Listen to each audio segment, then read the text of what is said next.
sudah sudah masih akan terus berjuang untuk semua. Sepengetahuan saya, Bu Weni selalu menceritakan dia tidak akan berhenti berjuang sampai anaknya benar-benar diakui. Apapun yang terjadi, dia akan terus maju untuk memperjuangkan hak dari anaknya. Begitu juga dengan kita sebagai advokatnya, pengacara Bu Weni juga sama. Kita juga memperjuangkan ini sampai anak ini benar-benar diakui oleh dari pihak Reski. Ini kan melihat misalnya Mbak Weni untuk memperjuangkan anaknya, sampai bahkan ada netizen yang mengatakan bahwa Mbak Weni hanya ingin mengincar hartanya, bisa dibilang uangnya dari Bang Reski. Sedangkan dari respon Mbak Weni sendiri seperti apa sih menanggapi? Kalau permasalahan itu saya rasa sudah lama itu bermunculan pembicaraan bahwa Bu Weni hanya mengincar uangnya saja. Tapi kalau kita kembali lagi dari awal, di awal perkara ini Bu Weni itu hanya meminta Reski mengakui anaknya.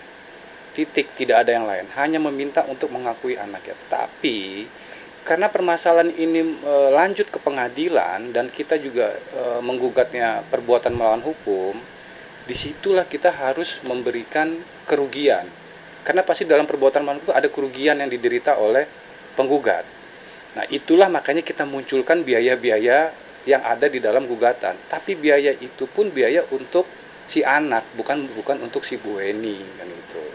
Jadi ya terserah opini publik yang mengatakan bila Bu Weni mengincar uang lah atau apa, ya mungkin mereka tidak mengetahui yang sebenarnya kan. Tapi kalau kita lihat dari awal dan sampai sekarang perjalanan perkara ini, intinya cuma satu, Bu Weni hanya minta diakui bahwa ini adalah anaknya. Bahkan kalau nggak salah, Bu Weni sudah beberapa kali bicara di media mengenai permasalahan nafkah tadi itu. Bu Weni tidak pernah mengatakan bahwa saya minta sekian, tidak ada. Bahkan Bu Weni kalau nggak salah sempat berbicara, kalaupun pihak Reski hanya punya uang 50.000 pun kasih saja ke anaknya tersebut. Bu Weni sudah pernah bicara seperti itu, sudah pernah kok.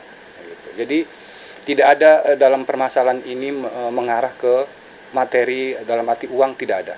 Kita hanya menginginkan anak ini diakui bahwa ini adalah anak biologisnya. Hanya itu aja. Melihat sikap dari pihak Reski, bisa dibilang tuh lebih cuek gitu. Agak prihatin juga nggak sih Bang dengan nasib Keke sendiri hingga 2 tahun, bisa dibilang 2 tahun ini yang diperjuangin, tidak ada respon baik dari pihak ayahnya, ayah biologisnya. Ya kembali lagi, kalau untuk permasalahan itu saya kembalikan lagi kepada pihak Reski ya, karena jawaban itu ya hanya dia yang tahu kenapa dia tidak mau bertanggung jawab, tidak mau menjalankan putusan. Itu hanya pihak Reski yang mengetahui alasannya gitu. Jadi saya tidak mau menebak-nebak, nanti malah jadi berasumsi yang tidak jadinya kan. Jadi saya hanya bisa menjawab permasalahan itu, saya kembalikan lagi kepada pihak Reski karena mereka lah yang bisa menjawab itu. Tapi kalau dari pihak kita ya memang sudah 2 tahun lebih, hampir 3 tahun kita berjuang di masalah ini ya, memang belum menghasilkan sesuatu yang memuaskan. Dalam arti apa, pihak Reski pun perkara sudah ingkrah pun mereka masih belum mengakui gitu. Jadi ya itu tadi, saya kembalikan lagi kepada pihak Reski lah untuk masalah itu. Kenapa tidak pernah mencoba untuk udah ikutin versinya Reski?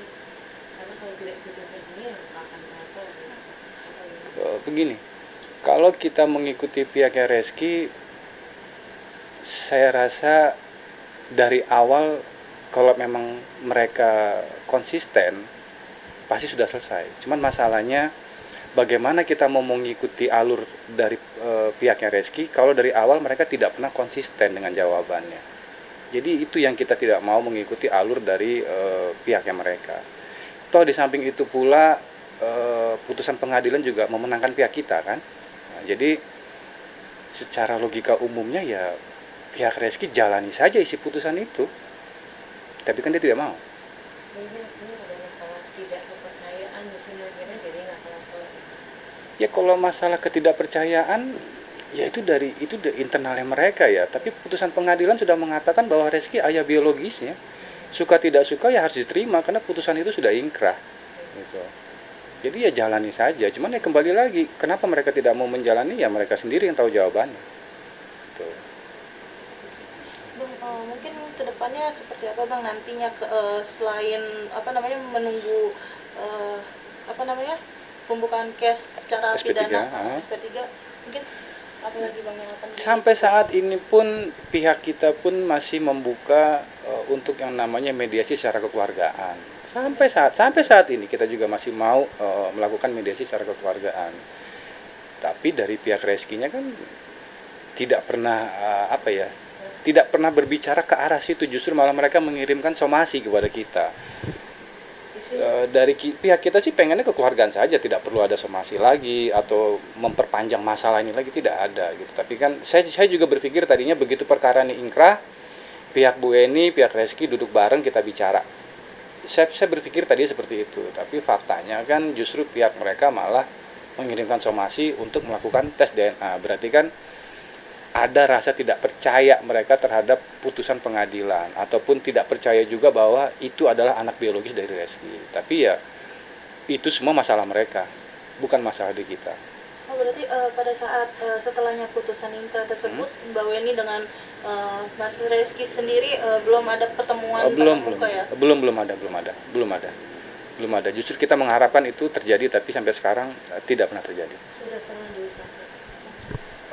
Untuk bertemu kan begini, kalau untuk dalam pertemuan itu tadi yang saya bilang, saya pikir tadinya setelah perkara ini ingkrah, dari pihak Reski itu akan berbicara kepada kita untuk bagaimana nih kita untuk pertemuan, bagaimana kita untuk membicarakan ke depannya masalah anak ini, baik itu untuk sekolahnya, kehidupannya, atau tempat tinggalnya, atau mengatur antara kapan dia sama ayahnya, kapan dia sama ibu. Saya tadi berpikir ke arah situ gitu. Tapi yang saya kaget justru malah somasi datang ke pihak kita yang isinya meminta dilakukan tes DNA. Nah, kalau abang kan berpikirnya ke arah situ. Kalau Rizky mungkin saja berpikirnya kalau dia bukan anak saya, dia jadi memikirkan itu. Gitu.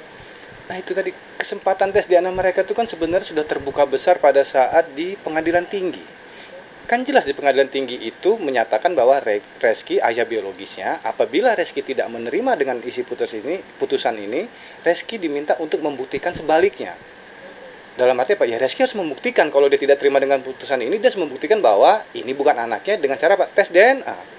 Tapi yang dilakukan Reski justru malah melakukan kasasi. Padahal sebelumnya di media itu juga sempat dia berbicara. Setelah putusan pengadilan tinggi itu keluar, dia mau melakukan tes DNA. Ya itu kan kita menunggu sebenarnya. Tapi justru yang kita dapat, mereka melakukan kasasi. Tes DNA versinya dia. Bersama-sama tadinya itu. Tanpa dibawa payung hukum. Kan ada, itu kan isi putusan pengadilan sudah jelas. Reski membuktikan sebaliknya.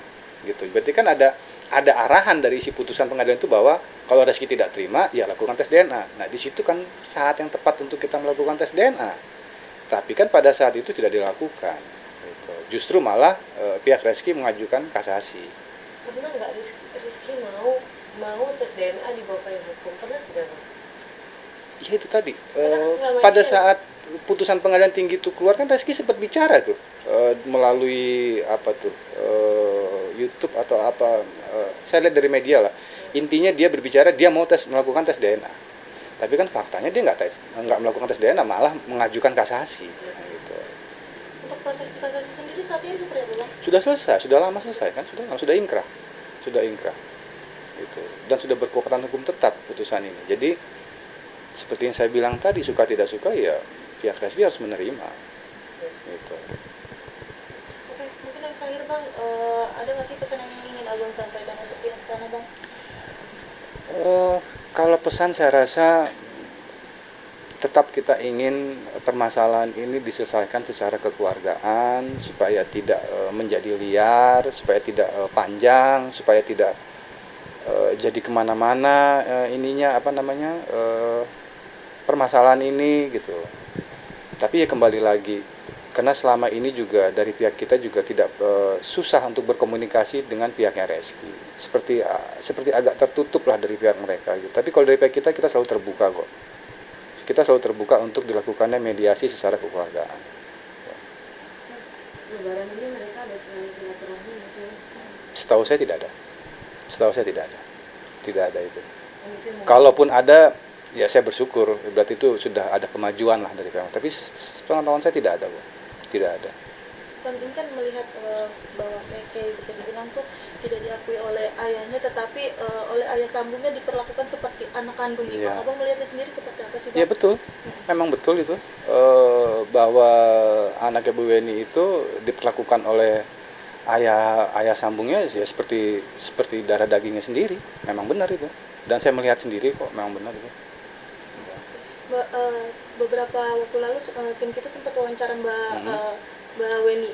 Mbak Weni juga menyinggung terkait cara pengasuhan antara suaminya dengan Rizky yang bisa dibilang tidak ingin mengakui anaknya nih, Bang. Abang sendiri menanggapinya seperti apa, Bang? Saya tidak mau menjawab ke arah situ karena itu udah terlalu pribadi. Saya tidak mau membandingkan antara Rizky dan ayah sambungnya ya, bagaimana cara mereka merawat dan mendidik anak tersebut. Tapi saya tidak mau ke arah situ lah, karena itu menurut saya itu lebih ke pribadinya mereka masing-masing. Terima kasih, Abang. Ya, sama-sama.